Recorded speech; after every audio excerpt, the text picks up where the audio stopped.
2035లో ముఖ్యమైన వార్తలు. దేశంలో అబ్దుల్లాస్ జనాభా 50%కి పెరిగింది. జై బిఎం ఆర్మీ మద్దతుతో, కమ్యూనిస్టుల కాంగ్రెస్ మద్దతుతో ఎంఐఎం ప్రభుత్వం ఫామ్ చేసింది. అసదుద్దీన్ ఓవైసీ ప్రధానమంత్రిగా ప్రమాణ స్వీకారం చేశాడు. వెంటనే ఈ దేశం ఇస్లామిక్ స్టేట్ గా డిక్లేర్ చేయబడింది. అదే ఆ ఎన్నికల ముఖ్యమైన హామీ కూడా. దేశంలో నలుమూలల్లా ఉన్న గుళ్ళు, చర్చిలు, అన్ని ప్రధాన మందిరాలు కూల్చబడుతున్నాయి. వాటి మీద టోపీలు వేయబడుతున్నాయి. పాకిస్తాన్, చైనా కలిసి దేశం మీద దాడి చేశాయి. బార్డర్లో జవాన్లు చంపబడుతున్నారు. ప్రజల్లో ప్రజలే కొట్టుకు చస్తున్నారు. సివిల్ వార్ జరుగుతుంది. గల్లీల నిండా రక్తం ఏరులై పారుతుంది. అబ్దుల్లా కాని వాళ్ల ప్రాణాలు అతి కిరాతకంగా తీయపడుతున్నాయి. పోలీస్, ఆర్మీ ఏం లేదు. లా అండ్ ఆర్డర్ మొత్తం అబ్దుల్లాస్ చేతిలో. అప్పట్లో మోదీ గారిని పెట్రోల్, డీజిల్ కోసం కాంగ్రెస్ కమ్యూనిస్టుల మాటలు విని కులం పేరుతో దూరం చేసుకున్నామని ఏడుస్తూ ఏం చేయలేక ప్రాణాలు పోగొట్టుకుంటున్నారు. స్లమ్స్ నుండి అబ్దుల్లాస్ వచ్చి నాన్ అబ్దుల్లాస్ బిల్డింగ్స్, షాప్స్, ఇళ్లలోకి వచ్చేశారు. అమ్మాయిలను మార్కెట్లో అమ్మకానికి పెట్టారు.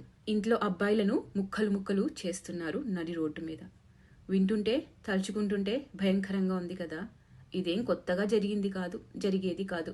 కశ్మీర్లో ఇదే జరిగింది. కల్లారా చూసి ప్రాణం గుప్పిట్లో పెట్టుకుని కశ్మీర్ నుండి పారిపోయి భారతదేశంలో వేరే వేరే ప్రాంతాల్లో బతుకుతున్నారు 3500 మంది. 7 లక్షల మందిలో మిగిలిన వాళ్ళు కశ్మీరీ హిందువులు, బతికి బయటపడ్డ వాళ్ళు. అప్పుడు వేరే రాష్ట్రాలున్నాయి. అదే ప్రధానమంత్రి అబ్దుల్లా అయితే ఎక్కడికి పారిపోతారు?